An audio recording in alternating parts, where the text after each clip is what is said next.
I'm Nick Caruso, and you're watching This Week in Gear. This episode of This Week in Gear is presented by Crown & Caliber, the smarter way to buy or sell a watch.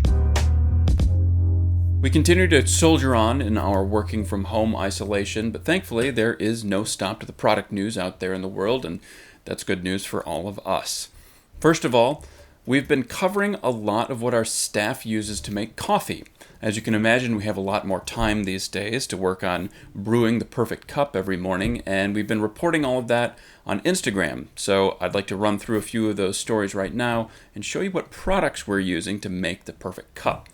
And secondly, a little later on in the show, it turns out that Ram Trucks has developed a very aggressive rival to the Ford F-150 Super Truck, and it's got a lot going for it. So we'd like to run through as many details as we can.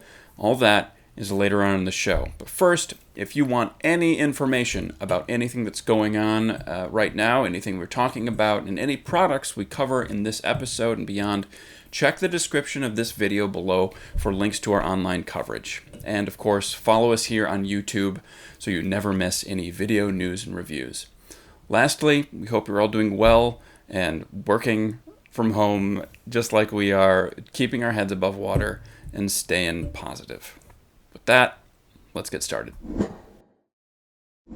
If you follow us on Instagram, no doubt you've seen some of my colleagues popping up on our stories lately, showing off their morning coffee routine. And if you don't follow us, don't worry, there's still time. Get online and follow us. Our handle on Instagram and Twitter and pretty much anywhere else is Gear Patrol. It's one word. You can find us there, and we'll see you in the likes.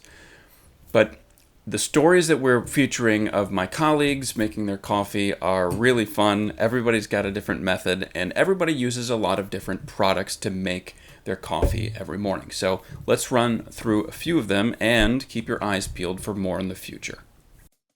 First up is Senior Content Manager of Gear Patrol Studios, AJ Powell. AJ is informed and particular enough about his coffee that he's known to bring his own beans to the office. Lucky for him, the office is his home these days.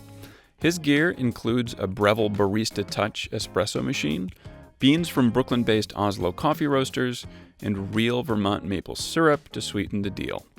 And as I understand it, he only charges about $12 for a cappuccino back at GP headquarters. Will Price is our home editor, meaning coffee and the things that make it are his territory. So his pretty intense setup makes pretty good sense. He has many different choices, but uses Temple coffee beans this time around. His equipment includes a Breville Smart Grinder Pro, the Stag Kettle by Fellow Products, a Hario V60 scale, and a Kalita Wave dripper for pour-over perfection. For the record, his formula is 30 grams of grounds and about 500 grams of water, heated to 203 degrees Fahrenheit. Next, Scott Ulrich, our editorial associate. Scott brews Partners coffee beans using an Elementi gooseneck kettle, a 1x1 kitchen scale, and a Baratza Encore grinder, and he uses a Chemex brewer to catch it all. Outdoor and fitness editor Steve Mizuki has a simple but appropriate setup for a guy who loves the outdoors. He's currently testing the Stanley Perfect Brew Pour Over, which won't even be available for purchase until the fall. And he's brewing Westside Market NYC beans and sipping out of a new Stanley mug. Caitlin Shaw is our consumer marketing manager, and she goes old school with the Bialetti Mocha Press for stovetop coffee brewing. She uses Variety Coffee Roasters beans and a Cuisinart grinder. And for her complete process, check out the story on our Instagram profile. Lastly, Hunter Kelly, associate designer, uses a Snow Peak Field Barista manual coffee grinder, a Bodum French press, and Chameleon coffee beans. And I gotta say, his story is definitely not one you want to miss. It will wake you up just as well as any cup of joe. Check out all these stories and more on the Gear Patrol Instagram profile. Our handle is Gear Patrol, all one word. They're pinned in a highlight there. And check out the video description links below for all the products mentioned. Crown & Caliber is leading a new movement in the watch marketplace, one with a focus on expertly preserving legacy and a commitment to the future. Their team of watchmakers take meticulous care of the details, ensuring each watch is ready for your next great endeavor. Over 50,000 buyers and sellers have trusted Crown & Caliber's risk-free, convenient, and empowering process. Find your next modern classic at crownandcaliber.com, the smarter way to buy or sell a watch. The next story may not involve actual stimulants like caffeine, but it'll probably get your heart pumping nonetheless if you are a truck fan. I know I am, and it looks like that Ram Trucks is coming out with a pretty head-on rival to Ford's F-150 Raptor. Now, I've driven the Raptor a lot. I've been really lucky, and it is a hell of a truck. So Ram is going to have to come out swinging, and it looks like they're going to. What they've got in store is called the Ram Rebel TRX, and it is ready for a fight. Here's what we know.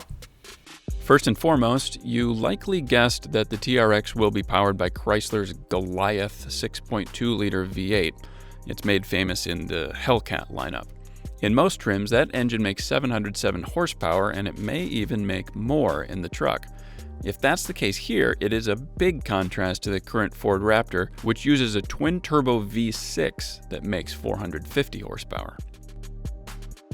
Looks-wise, the TRX will likely look a lot like the artist rendering we're showing here, which itself is not all that different from the original show truck Ram debuted a couple years back. Interestingly, at least if rumors are to be believed, the TRX will utilize an 8-speed ZF automatic transmission sourced from its sister company Alfa Romeo, and also some other odds and ends from its European counterparts. The Raptor, by contrast, uses a 10-speed automatic transmission. Final details include the price, which at $70,000 is equal to a very well-optioned Raptor. The TRX was expected to officially debut at the Detroit Auto Show this year in June, but since that event has been canceled due to health concerns, it'll be certain to make a splash some other way. Well, that's it for this week's episode. Thanks for watching. We're glad you joined us. Of course, if you want any more information about anything we covered in the episode this week, check out the description below for links to our online coverage, links to our social media, and much more. And to never miss any more video news and reviews, hit the subscribe button here on YouTube so you'll always be able to follow along. And with that, we hope you're well, staying safe, staying healthy, staying positive. We'll see you next week. Thanks for watching.